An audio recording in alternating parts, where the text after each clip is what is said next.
You ever walk into a room and feel the air pressure drop, like a storm front just rolled in, but the sky outside is perfectly clear? That's exactly what it felt like the moment I stepped into the grand ballroom of the Plaza for the Sterling Dynamics annual charity gala. Not as a guest, obviously, but as the guy making sure the champagne buckets didn't sweat onto the imported marble floors. I'm Caleb, by the way, and for the last 3 years, I've been the invisible man, the head of night maintenance for one of the wealthiest tech conglomerates on the East Coast, cleaning up the messes of people who make more in an hour than I make in a year. But this isn't a story about class warfare or eating the rich. It's about a specific kind of silence, the kind that screams. The kind I saw wrapped around a girl named Ela Sterling like a shroud. Ela was 26, the daughter of Richard Sterling, the CEO, the man whose face was on every magazine cover as the visionary of the future.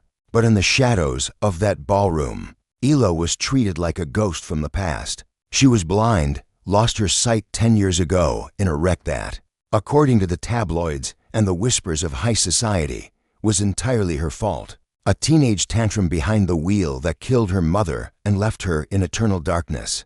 I'd seen her before, usually late at night when I was buffing the floors of the executive penthouse hallway, standing on her balcony, face tilted toward the wind, looking for something she couldn't see, and every time I saw her, I thought of my own kid, Leo. Leo's 7. He's got asthma and a smile that could power a small city, and raising him alone since my wife passed has taught me to notice the cracks in people, the little fractures where the light or the darkness seeps and dots. So there I was, emptying a bin full of half-eaten shrimp cocktails, watching Richard Sterling take the stage. The man was pure theater, silver hair, $3,000 suit, a voice like warm honey poured over gravel.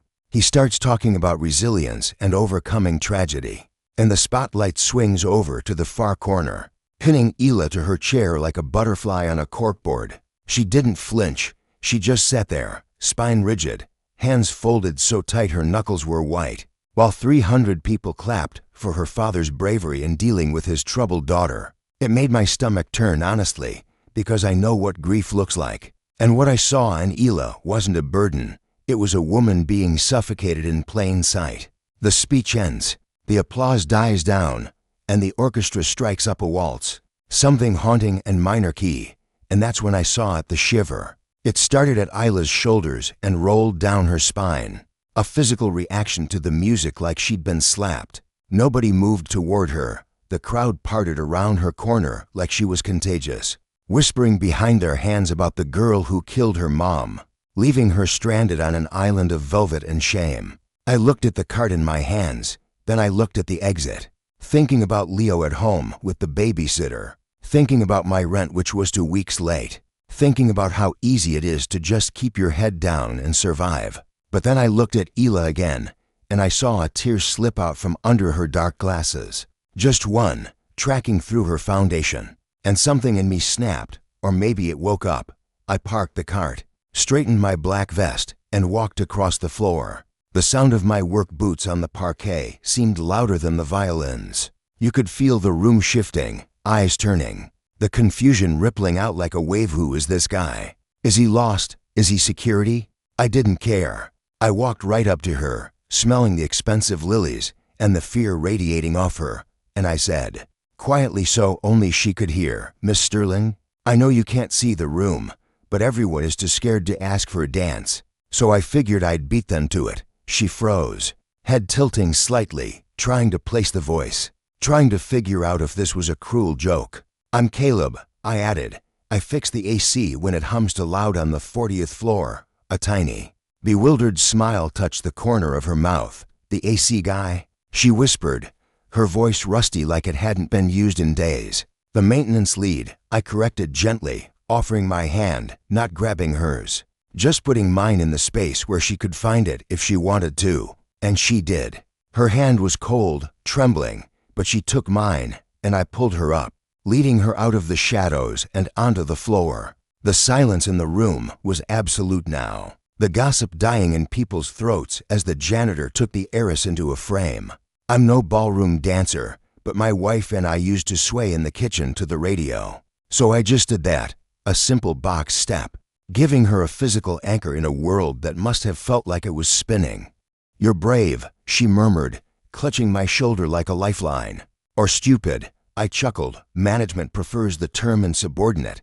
She actually laughed then. A real sound, bright and startling, and for a second, just a second, the tension broke. But then the music swelled, the tempo picked up, and that same waltz melody hit a crescendo. A screeching high note on the violin, and Ela shattered. It wasn't a stumble. It was a convulsion. She gasped, her fingernails digging into my uniform, her head whipping side to side like she was looking for an escape route. No, the rain. She stammered, too loud, "Turn it off, turn it off." She wasn't in the ballroom anymore. She was somewhere else, somewhere terrifying. People started to gasp. Phones came out, recording the breakdown. And I saw Richard Sterling descending from the stage like a hawk spotting a field mouse. He wasn't running. He was stalking, his face a mask of concerned fury. "Ela." His voice boomed, cutting through the music. "Emma, stop this immediately." He used her middle name, the one he used in the press, not the one she went by. Ela tried to pull away from me, but not to go to him to get away from him. It wasn't the radio. She screamed, the words tearing out of her throat, echoing off the vaulted ceiling. I remember. The music. It wasn't the radio. You were on the phone. You grabbed the wheel. The room went dead silent. The accusation hung in the air, heavy and suffocating. Sterling didn't miss a beat.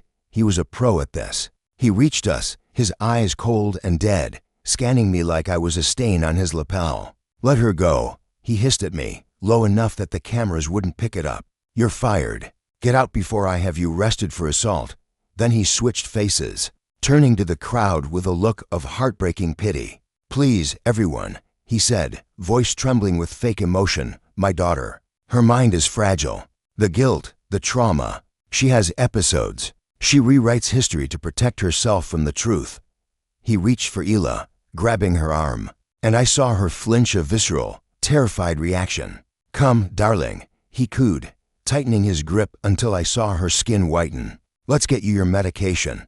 I stepped between them. I didn't think about it, I just did it. I put my chest between the billionaire and his daughter. "She said you're hurting her," I said, my voice flat.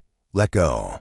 Sterling looked at me with genuine shock, like a hammer had just spoken to him. "You have 5 seconds," he whispered, a smile fixed on his face for the audience.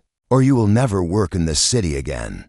And I will find out who you are, who you love, and I will bury them in legal fees until you starve." It was a threat, clear and simple. Security was closing in, 3 guys the size of vending machines. I looked at Ela, tears streaming down her face behind those dark glasses, shaking so hard her teeth chattered.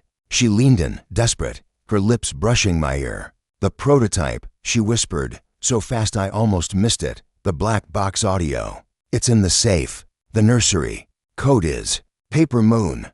Then the security guards were on me. One grabbed my arm, twisting it behind my back. Another shoved me toward the service exit.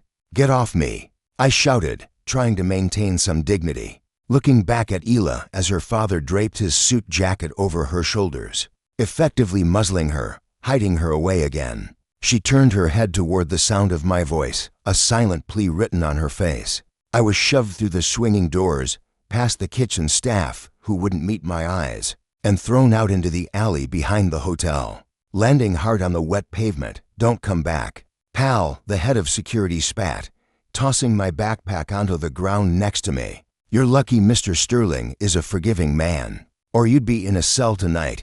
The heavy steel door slammed shut, the lock clicking with a finality that felt like a gunshot. I stood there in the rain. It had started raining. While we were inside feeling the adrenaline crash into nausea, I was unemployed. I had just publicly humiliated the most powerful man in the city. I had a 7-year-old waiting for me at home, and I had a secret. Paper Moon. It sounded like nonsense, but the look on Sterling's face when she screamed about the phone, that wasn't pity. That was fear. He was lying. For 10 years, he'd let his daughter rot in a prison of guilt to cover up. What? Corporate manslaughter. Negligence. I walked home, the city blurring around me. When I got back to our small 2-bedroom walk-up, The babysitter was asleep on the couch and Leo was awake in his room, building a Lego rocket ship by the light of a glow-in-the-dark moon. "Hey, Dad," he whispered, "did you fix the rich people's stuff?" I sat on the edge of his bed, looking at his innocent face, thinking about Ela in that penthouse, trapped in the dark. "Yeah, buddy," I said, voice cracking. "I tried. But I think I left a few screws loose." I couldn't sleep. I sat at the kitchen table with a cup of cold coffee, staring at the wall. I knew the layout of the Sterling Tower better than the architects. I knew the ventilation shafts, the service elevators, the blind spots in the camera coverage, because I was the one who maintained them. But breaking in? That was insanity. That was prison time. That was losing Leo to foster care. But then I remembered the way Isla's hand had trembled in mine. I remembered the cold, predatory look in Richard Sterling's eyes. If I did nothing, she would disappear. Not dead, maybe, but medicated into oblivion. Locked away in a sanitarium while he kept playing the grieving saint. 2 days later, the news cycle had moved on. But I hadn't. I had used my last paycheck to buy a burner phone and a few specific tools from a hardware store 3 towns over. I told Leo the first was working a temporary night shift at a warehouse. I kissed his forehead, told him I loved him to the moon and back, and left. The Sterling Tower is a fortress, glass and steel reaching 50 stories into the sky. The penthouse takes up the top 2 floors. The front door has biometrics, armed guards, the works. But the sub-basement?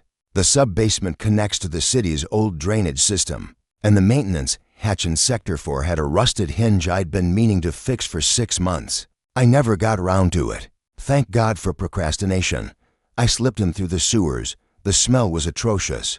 Crawling through muck until I reached the service ladder. I climbed 40 stories. My arms burned. My lungs felt like they were full of broken glass. But I kept moving. I bypassed the silent alarms on the 30th floor using a magnetic loop trick. An old electrician taught me. By 3 a.m., I was in the HVAC crawlspace directly above the penthouse. I looked down through the vent grate. The nursery. Ela had said the nursery. It was a room Sterling kept preserved, a shrine to her childhood. Or maybe to the wife he lost. I unscrewed the grate, praying the screws wouldn't squeak. I dropped down, landing silently on the plush carpet. The room smelled of dust and old lavender. It was creepy, frozen in time dolls on the shelf, a rocking horse in the corner, the safe. She had said. I scanned the room. Nothing obvious. Then I saw a vintage wall safe behind a painting of a sailboat. Cliché, but effective. I moved the painting. It wasn't a digital keypad. It was an old-school dial combination. Paper moon, that wasn't a combination. It was a clue. I looked around the room again. On the nightstand, there was an antique music box. I opened it. It played a tinkling, mechanical version of its Only a Paper Moon. I let it play. As the cylinder turned, I watched the mechanism. There were numbers stamped on the brass drum, barely visible. 19, 33, 5, the release date of the song, her birthday. I tried 19 minus 33 minus 5 on the safe. The dial spun. Click, nothing. I tried again, reversing the order. Click, nothing. Sweat was dripping into my eyes. Think, Caleb, I whispered. Paper moon, paper, moon. I looked at the bookshelf. Goodnight Moon, Harold and the Purple Crayon. Then, on the top shelf, a framed photo of a boat. The hull name, Paper Moon. The registration number on the side, PM-7 for to -9. I spun the dial. 74, 29, 0, click-thunk. The handle turned. My heart hammered against my ribs like a trapped bird. I pulled the heavy door open. Inside, there wasn't cash or diamonds. There was a single, ruggedized hard drive, the kind they use in automotive testing. Labeled Prototype X7, black box, Incident 1104. I grabbed it. Gotcha, I breathed. I wouldn't do that if I were you. The voice came from the doorway. I froze. The lights flickered on. Richard Sterling was standing there, wearing a silk robe and holding a suppressed pistol. He didn't look angry. He looked disappointed. Mr. Vance, he sighed. I really hoped you were smart enough to stay away. But I suppose heroes have a distinct lack of self-preservation. I slowly raised my hands. the hard drive clutching in my right palm. "You recorded it," I said, my voice steady despite the gun pointed at my chest. "The car was driving itself, wasn't it? You were testing the autonomous system on public roads with your family inside. The system failed, you grabbed the wheel to correct it, and you overcorrected. You killed your wife, Richard, and you let your daughter think she did it for 10 years. Sterling's smile was thin, razor sharp. "The system didn't fail, Caleb. It hesitated. A minor glitch. But yes, perception is everything. Sterling Dynamics was about to go public. A fatal crash caused by our AI? The stock would have tanked. We would have been bankrupt. But a tragic accident caused by a teenage girl arguing with her mother? That evokes sympathy. It builds character. It kept the stock price stable. You monster," I spat. "She's your daughter. She is my legacy." He snapped, the mask slipping for a second. The darkness was sudden and absolute, thick like ink. The kind that makes you forget which way is up. Sterling fired blindly thwip to shots chewing into the drywall inches from my ear. I didn't wait. I dropped to the floor, scrambling on hands and knees, my maintenance instincts taking over. I knew the floor plan. He didn't. He was a man who walked through doors opened by others. I was the guy who crawled through the walls. "You can't hide in here," Sterling shouted, his voice cracking with a panic he tried to suppress. I heard him fumbling, probably for his phone light. I rolled under the heavy oak crib in the corner, a morbid hiding spot. I know, and clutched the hard drive to my chest. I needed a weapon. My hand brushed against something cold under the crib. A loose caster wheel? No, a heavy iron doorstop shaped like a terrier. The beam of a flashlight cut through the room, sweeping wildly. "I see you," he lied. He was near the door, blocking my only exit. But I knew something he didn't. This room shared a wall with the master bathroom, and the Sterling Tower had a laundry chute system, a chute that led straight down to the basement laundry room. The access panel was in the closet, 5 feet to my left. I threw the iron doorstop across the room, toward the window. Crashed, it shattered a vase. Sterling spun and fired toward the noise. I lunged for the closet, ripping the door open. He heard me. The light swung back. "Got you." I dove into the closet just as a bullet splintered the door frame, sending sharpwood chips into my cheek. I scrambled for the small square panel on the wall, praying the latch wasn't painted shut. It gave with a rusty groan. I squeezed my shoulders through, agonizingly tight, breathing in the smell of dirty linen and vertigo. It was a straight drop, metal-lined. I heard the closet door rip open behind me. "Goodbye, Mr. Vance," Sterling snarled. I let go. I plummeted, sliding down the smooth metal, gathering speed, bouncing off the sides like a pinball. It wasn't a graceful slide. It was a terrifying, frictionless fall. I hit the pile of linens in the basement laundry cart with a force that knocked the wind out of me, and probably cracked a rib. I lay there gasping, staring at the fluorescent lights, clutching that hard drive like it was the Holy Grail. I was alive.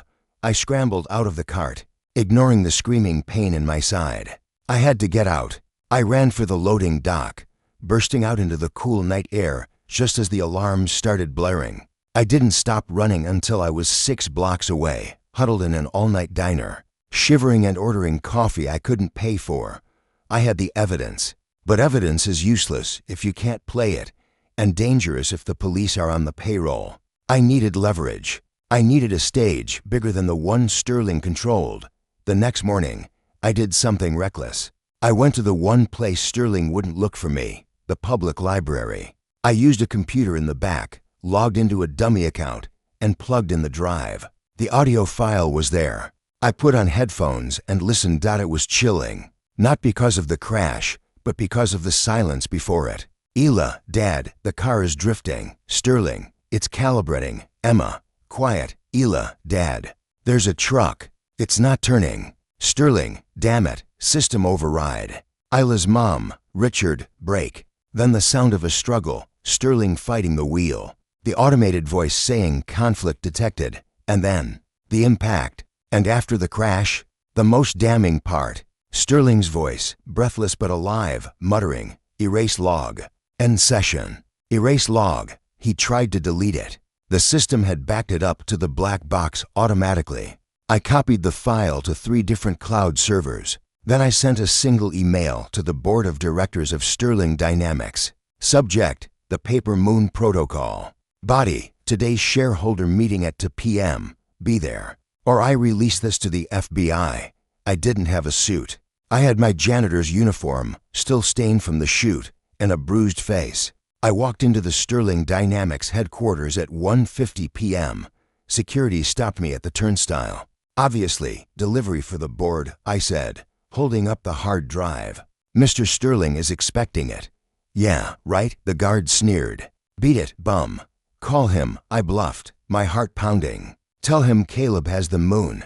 The guard rolled his eyes but picked up the phone. A second later, his face went pale. Send him up. Immediately. The elevator ride to the 50th floor was the longest of my life. The doors opened directly into the boardroom. It was a sea of gray suits, a shark tank of investors and board members. Richard Sterling stood at the head of the table, looking composed, though a vein in his forehead was throbbing. Ela was there too, sitting in a chair against the wall, looking small and defeated. Mr. Vance, Sterling said, his voice smooth, dangerously calm. So kind of you to return our stolen property. I was just telling the board about your mental health issues, how you've been stalking my daughter. He was good. He was spinning the narrative before I even opened my mouth. Give me the drive, and perhaps we won't press charges. I walked to the center of the room. I looked at Ela. I didn't bring the drive for you, Richard, I said. I brought it for her. I pulled out my phone, not the drive. I'd already sensed the audio file. I tapped the screen. This is a fake. Sterling shouted, lunging at me. Security. But the audio was already playing over the room's Bluetooth speakers. I'd hacked the pairing code. While waiting in the lobby, maintenance guys know the default passwords for everything. Oh, it's pathetic, really. The boardroom filled with the sounds of the past. The robotic voice of the car. The scream of tires. And Sterling's voice. Erase log. Sterling froze halfway across the room. The board members stared at him, horror dawning on their faces. This wasn't just a murder. It was proof that their flagship AI technology, the company's future depended on, was lethal, and the CEO had covered it up. It's a deepfake. Sterling roared, looking wild-eyed. He fabricated it. Ela stood up. She walked toward the center of the room, navigating by the sound of my breathing. She stopped right in front of her father. No, she said, her voice clear and strong. It's not a fake, because I remember the song, Dad. I remember you cursing at the dashboard, and I remember you telling Mom to shut up right before we hit the guardrail. She turned to the board. I am the majority shareholder of my mother's trust, and I am calling for an immediate vote of no confidence. The room erupted. Lawyers were shouting. Phones were ringing. Sterling looked at me, his eyes full of hate. You're a janitor, he spat. You're nothing. I'm a father, I said quietly, looking him dead in the eye. And that makes me more of a man than you'll ever be. Police arrived 10 minutes later. I'd called them from the lobby. They led Sterling out in handcuffs. As he passed me, he didn't say a word, just stared straight ahead, a king stripped of his crown. The aftermath was messy. The stock tanked, then stabilized when Ela took over as interim chairwoman, a symbolic move, but a powerful one. The media ate it up. The janitor and the heiress. I hated the headlines. I didn't take the reward money. Well, I took enough to pay off my debts and set up a college fund for Leo. But I didn't want the millions. It felt dirty. I did, however, accept a new job. 6 months later, I'm standing on the roof of the Sterling Tower. Not cleaning it, managing it. I'm the new director of facilities. Nice title, better pay, health insurance for Leo. The wind is whipping around us, but it's not cold. Ela is standing next to me, leaning on the railing. She's not wearing dark glasses anymore. She's got a high-tech cane, and she looks free, she says, turning her face to the sun. I can hear the city differently from up here. It sounds like possibility. It sounds like traffic. I laugh, leaning back. You ruin the moment. Caleb, she smiles, reaching out to find my arm. She finds it easily now. So, I ask, what's the first order of business for the new boss? She pauses, the wind catching her hair.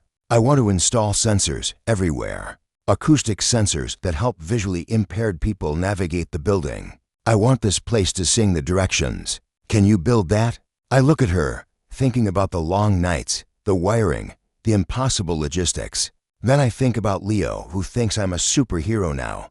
Yeah, I say, covering her hand with mine. I can fix that. We stood there for a while, just listening to the hum of the city below us. It wasn't a fairy tale ending. The lawyers were still fighting. The trauma doesn't just vanish because the bad guy is in jail. And I still had to clean up puke in the lobby sometimes because, hey, I'm still a maintenance guy at heart. But the silence, the scary, suffocating silence, that was gone.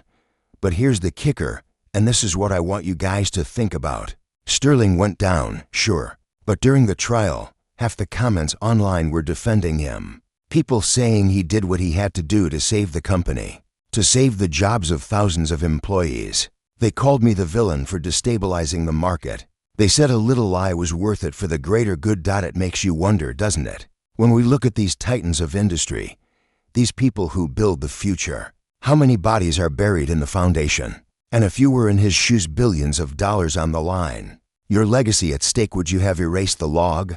Be honest. Let me know what you think in the comments. And if you ever hear a strange noise in your building, maybe pay attention. It might be the truth trying to get out.